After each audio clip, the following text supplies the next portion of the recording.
नमस्ते दोस्तों, छोटे बच्चों से लेकर बड़े बुजुर्ग तक अगर पेट का एक कॉमन प्रॉब्लम सबको होता है तो वो होता है पेट में गैस का हो जाना। पेट में गैस का हो जाना ये कोई बीमारी नहीं होती, ये एक प्रॉब्लम होता है जो कि आपके इंडाइजेशन का नतीजा होता है। लेकिन जब भी ये पेट में गैस होता है तो हम दो रास्ते अपनाते हैं। एक तो पेट का गैस बाहर निकालने के लिए कोई ना कोई दवाई ढूंढना, या पेट में गैस ही ना हो इसीलिए खाना ही कम कर देना। लेकिन ये दोनों रास्तों से पेट का गैस परमानेंटली नहीं जाता। पेट का गैस निकालने के लिए सबसे असरदार दवा हमने पिछले वीडियो में शेयर किया था, जिसका नाम था टैबलेट गैसेस, जो कि बना था पिपली पिपलीमूल चव्य चित्रक नागर के कॉम्बिनेशन के साथ, जिससे कि पेट का गैस हमेशा के लिए चला जाता है। लेकिन लोगों ने इस प्रकार के वीडियो पर मुझे बहुत सारे लोगों ने कमेंट किया कि पेट का गैस तो कम हो जाता है, लेकिन डॉक्टर साहब परमानेंटली इस गैस को निकालने के लिए हम क्या और नुस्खा अपनाने सकते हैं। तो आज के इस वीडियो में हम बात करेंगे 5 ऐसे इंपॉर्टेंट टिप्स जो आपको रेगुलरली फॉलो करना है, और वो फॉलो करने के बाद आपको पेट के गैस के लिए कोई भी प्रकार की दवाई नहीं खानी पड़ेगी। तो चलिए, आज का वीडियो बहुत ही इंटरेस्टिंग होने वाला है और अंत तक जरूर देखिए। शुरुआत करते हैं पेट के गैसेस को निकालने के लिए 5 इंपॉर्टेंट टिप्स।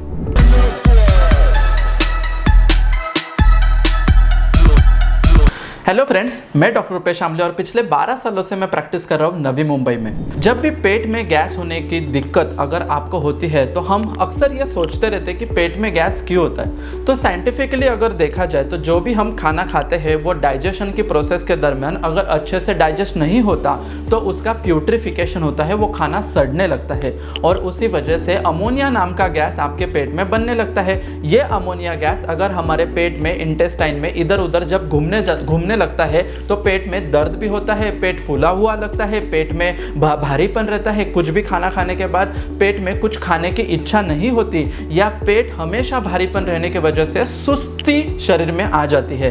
तो ये सब प्रॉब्लम इस गैसेस के सैचुरेशन होने की वजह से होती है और ये खाना अच्छे से डाइजेस्ट नहीं होने का नतीजा होता है। तो इस पेट के गैसेस को कम करने का सबसे पहला तरीका होता है ईट स्लोली एंड च्यू थरोली। जब भी हम खाना खाते हैं तो हमें एक मीडियम स्पीड पर खाना खाना चाहिए। वो काफ़ी स्लो भी नहीं होना चाहिए और ज़्यादा फास्ट भी नहीं होना चाहिए, क्योंकि डाइजेशन का प्रोसेस हमारे मुंह में ही स्टार्ट होता है। जैसे ही खाना हमारे मुंह में चला जाता है तो उसमें salivary juices, salivary enzymes mix होने लगते हैं और उसी वजह से डाइजेशन की पहली प्रोसेस स्टार्ट हो जाती है। वहाँ से जब खाना अच्छे तरह से नीचे जाता है तो वो अच्छे से चबाया हुआ भी होना चाहिए। अगर अच्छे से मैस्टिकेशन प्रोसेस हमारे शरीर में ना हो तो खाने का जो क्रसिंग मैकेनिज्म होता है वो अच्छे से नहीं हो पाता, जिससे कि जो खाने में बॉन्ड्स होते हैं वो अच्छी तरह से ब्रेक नहीं हो पाते और हमारे स्टमक को वो डाइजेस्ट करने में दिक्कत आ जाती है। और जैसे कि छोटे बच्चे होते हैं तो वो खाना खाते समय बहुत बार वो जो खाने का निवाला होता है वो मुंह में ही रखते हैं, जिससे कि उनको भी पेट में गैस हो जाता है। या बड़े बुजुर्ग होते हैं, उनके मुंह में अगर दांत अच्छी तरह से नहीं होते तो उस वजह से वो खाना अच्छे से नहीं चबा पाते। और जो मिडिल एज व्यक्ति होते हैं, ऑफिसेस में या पार्टीज में जब भी हम खाना खाते हैं तो बातें करते समय हम खाना खाते हैं, या खाना खाते समय हम कोई भी और एक्टिविटी करते रहते हैं, जिससे कि हमारा खाना कंसंट्रेशन के साथ नहीं होता। और यही खाना हम अच्छे से ना चबाते हुए जब पेट में तरफ चला जाता है तो उसका डाइजेशन अच्छी तरह से नहीं होता और उससे ही बहुत ज़्यादा मात्रा में पेट में गैस बन जाता है। इसमें दूसरा तरीका होता है अवॉइड गैस फॉर्मिंग प्रोडक्ट्स। जब भी हम खाना खाते समय अगर इस प्रकार का कुछ खाना खाते हैं तो जिससे पेट में गैस ज़्यादा मात्रा में बने तो डेफिनेटली आपको पेट में गैस होने की दिक्कत हो जाएगी। जैसे चना होता है, राजमा होता है, छोले होता है, इनको बनाने से पहले हमें पानी में रात भर भिगो के रखना होता है और इसी भिगोने के प्रोसेस में उसमें बहुत ज़्यादा मात्रा में वात बन जाता है। और जब ऐसा बनाया हुआ खाना या ये चीज़ें अगर हम खाते हैं और पहले से आपको पेट में गैसेस की दिक्कत होगी तो आपका पेट का गैसेस बढ़ने लगता है। या फिर जो भी नॉर्मल व्यक्ति जिनको पेट की किसी भी प्रकार की समस्या नहीं होती, लेकिन गैस फॉर्मिंग प्रोडक्ट्स खाने के वजह से उनके पेट में ज़्यादा मात्रा में गैस बनने लगता है। इसमें टॉप प्रायोरिटी में चना, rajma, chole, beans, broccoli, cauliflower, ऐसे जो फूड प्रोडक्ट्स होते हैं इनको खाना खाने के बाद हमारे पेट में ज़्यादा मात्रा में गैस बनते ही रहता है। इसके साथ साथ ये जो प्रोडक्ट्स होते हैं ये डाइजेशन में काफ़ी स्लो हो जाते हैं। ये हेवी प्रोडक्ट्स होने के वजह से या हेवी फूड पार्टिकल्स होने के वजह से हमारे स्टमक को ज़्यादा मात्रा में गैस्ट्रिक जूसेस, इंटेस्टाइनल जूसेस और एंजाइम्स बनाने पड़ते हैं, जिससे कि डाइजेशन की प्रोसेस में डिस्टर्बेंस आ जाता है और इन्हीं सारे पदार्थ की वजह से हमारे पेट में ज़्यादा मात्रा में गैस बनता है। इसमें तीसरा टिप होता है प्रोबायोटिक्स। हमारे खाने के साथ हमें कुछ ना कुछ प्रकार के प्रोबायोटिक भी लेने ज़रूरी होते हैं और उसमें सबसे अच्छा प्रोबायोटिक होता है बटर मिल्क। बटर मिल्क यानी कि छाछ अगर हम खाना खाते समय या खाना खाने के बाद 50 ml के क्वांटिटी में लेते हैं तो उसमें काफ़ी हेल्दी बैक्टीरियाज हमारे पेट में चले जाते हैं। खाना खाने के बाद जो भी गैस हमारे शरीर में प्रोड्यूस होने वाला था तो ये प्रोबायोटिक की वजह से यानी कि छाछ की वजह से वो बाहर निकलने में मदद होता है। इसके साथ साथ जो हेल्दी बैक्टीरियाज होते हैं उनकी कॉलोनी इंटेस्टाइन में बहुत अच्छी तरह से बनती है, जिससे कि इंटेस्टाइन की पेरिस्टाल्टिक मूवमेंट अच्छी होने लगती है और जो गैस आपके इंटेस्टाइन्स में फंसा हुआ रहता है वो भी बाहर निकलने लगता है। छाछ की प्रॉपर्टी होती है कि वो जो खाना है उसको डाइजेस्ट करने के साथ साथ उसमें जो गैस रहता है उसको बाहर निकलने की भी मदद करता है। इसीलिए छाछ के साथ हमें जीरे का पाउडर हमेशा लेना चाहिए। जीरा पाउडर वाला मिक्स किया हुआ छाछ अगर हम रेगुलरली हमारे खाने में रखते हैं तो उससे बेस्ट प्रोबायोटिक ड्रिंक और कोई भी नहीं हो सकता।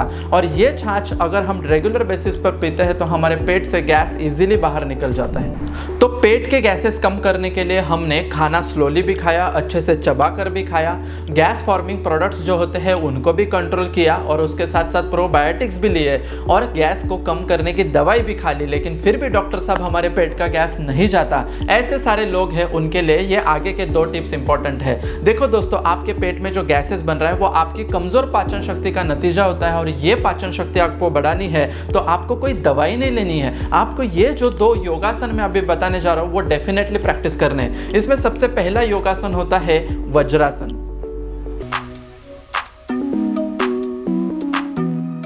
5000 सालों से ये नुस्खा हर व्यक्ति को पता है, लेकिन हम उसका अच्छी तरह से इम्प्लीमेंटेशन नहीं करते। वज्रासन ये योगासन में बताया हुआ ऐसा एक पोज है कि जिससे हमारे शरीर का अनगिनत गैसेस इमीडिएटली बाहर निकल जाता है। और पूरे योगा आसनों में जो भी आसन हमें प्रैक्टिस करना चाहिए वो खाली पेट करना चाहिए, लेकिन केवल वज्रासन ही ऐसा है कि वो भरे पेट हम कर सकते हैं। तो वज्रासन हम खाना खाने के लगभग 10 से 15 मिनट के बाद हम कर सकते हैं। ये वज्रासन हम गादी पर बैठ कर भी कर सकते हैं या योगा मैट डालकर नीचे जमीन पर बैठकर भी कर सकते हैं। इस योगासन की पोजीशन में हमें सबसे पहले तो दोनों पैरों को अच्छे से सामने फैला लेना चाहिए और फिर उनको घुटनों के द्वारा बीच में से मोड़ लेना चाहिए। दोनों पैरों को मोड़कर उसमें से अच्छे से बैठ जाना है। इसी प्रकार की वज्रासन के पोजीशन में अगर हम बैठ जाते हैं और आंखें बंद करके मौन धारण करते हैं, अच्छे से सांस को नाक से अंदर लेना है और मुंह से छोड़ना है, इस प्रकार की प्रैक्टिस हम करते हैं तो इसी वज्रासन के पोज में जब हम रहते हैं तो हमारा इसोफेगस, स्टमक और एनल कैनाल, इंटेस्टाइन की जितने भी मूवमेंट होती है, गैसेस होते हैं, उस एनल कैनाल से इजीली बाहर आ जाते हैं। ये सब इक्विलिब्रियम पोजीशन या ग्रेविटेशनल फोर्स हमारे शरीर को अनावश्यक गैसेस शरीर से बाहर निकालने में मदद करता है। जब भी हम खाना खाते हैं तो भोजन का प्रेशर हमारे पेट के ऊपर होता है, लेकिन वज्रासन के पोज के वजह से ये जो गैसेस होते हैं वो इजीली रिलीज होना चालू हो जाते हैं और जब गैसेस रिलीज हो जाते हैं तो डाइजेशन की प्रोसेस भी अच्छे से होती है और परमानेंटली हम गैसेस से छुटकारा पा सकते हैं। तो वज्रासन ये पोज आप चाहे छोटे बच्चे हो, मिडिल एज व्यक्ति हो या बड़े बुजुर्ग व्यक्ति हो, किसी भी कंडीशन में आप फॉलो कर सकते हो। बस जो कि व्यक्तियों को घुटने में दर्द होता है तो ऐसे सारे व्यक्ति वज्रासन की पोज अगर नहीं कर सकते तो केवल पद्मासन में बैठकर भी वो मौन धारण करना चाहिए और अच्छे से प्राणायाम की प्रैक्टिस करना चाहिए। उनको भी उतना ही बेनिफिट उससे मिल सकता है। और पेट के गैसेस निकालने के लिए दूसरा महत्वपूर्ण आसन होता है पवन मुक्तासन। पवन यानी वात यानी गैसेस और मुक्त आसन मीन्स शरीर से रिलीज करने वाला आसन। इसके नाम में ही बताया गया है कि ये हमारे शरीर का जो अपान वायु होता है उसको नॉर्मल डायरेक्शन देता है और अपान वायु के साथ साथ पेट के जो गैसेस होते हैं वो बाहर निकलते जाते हैं। पवन मुक्त आसन में हमें 8 स्टेप में यह आसन करना चाहिए और इसके लिए हमें थोड़ा सा खाली पेट होना बहुत ज़रूरी होता है। इसीलिए पवन मुक्तासन का प्रैक्टिस आप सुबह उठने के बाद या शाम के समय करना चाहिए।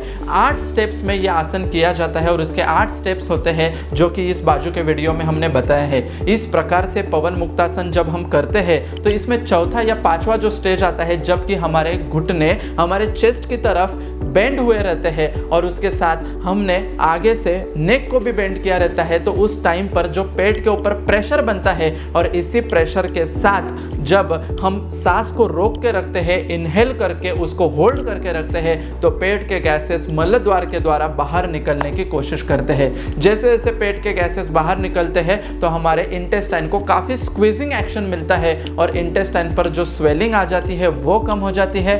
लीवर को, पैनक्रियास को, स्प्लीन को, किडनीज को एक स्क्वीजिंग मसाज मिल जाता है जिससे कि वो उनकी फंक्शनल कैपेसिटी भी बढ़ती है और अनावश्यक जो पेट में गैसेस होते हैं वो रिलीज हो जाते हैं। देखो दोस्तों, आयुर्वेद में और योग शास्त्र में पवन मुक्तासन का बहुत महत्व है और जो भी लोगों को बिना दवाई पेट का गैसेस अगर सही करना है तो आपको रेगुलर बेसिस पे पवन मुक्तासन का प्रैक्टिस करना चाहिए।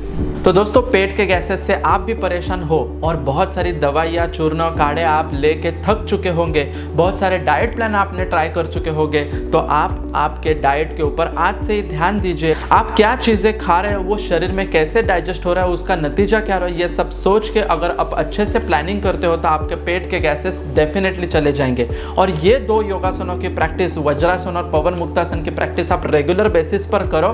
हम अक्सर ये गलती करते हैं कि प्रैक्टिस स्टार्ट करने के बाद हम इमीडिएटली उसका रिजल्ट एक्सपेक्ट करते हैं। आप रिजल्ट एक्सपेक्ट किया बिना भी कंटिन्यूअसली इसको करते रहो, चाहे किसी को 1 महीने में, किसी को 2 महीने में, किसी को 4 महीने बाद इसका रिजल्ट मिल जाएगा, लेकिन डेफिनेटली इसका रिजल्ट मिलता ही है। आपको भी पेट से रिलेटेड किसी भी प्रकार की समस्या होगी, गैसेस, कॉन्स्टिपेशन का प्रॉब्लम होगा, तो हमारे क्लिनिक के टीम के साथ आप कॉन्टैक्ट कर सकते हो। ऐसा ही हमारा पेज इंस्टाग्राम पर भी है, डॉक्टर आमले रूपेश नाम से, आप वहां पर भी मुझे फॉलो कर सकते हो। ऐसे नॉलेजेबल और इन्फॉर्मेटिव कंटेंट के लिए मेरे चैनल को सब्सक्राइब कीजिए, बेल बटन दबाना मत भूलिए। निरोगी सेहत का वादा करता है दुर्वा आयुर्वेदा। मिलते हैं ऐसे ही नॉलेजेबल और इन्फॉर्मेटिव कंटेंट के साथ अगले वीडियो में, तब तक के लिए धन्यवाद। Thank you so much.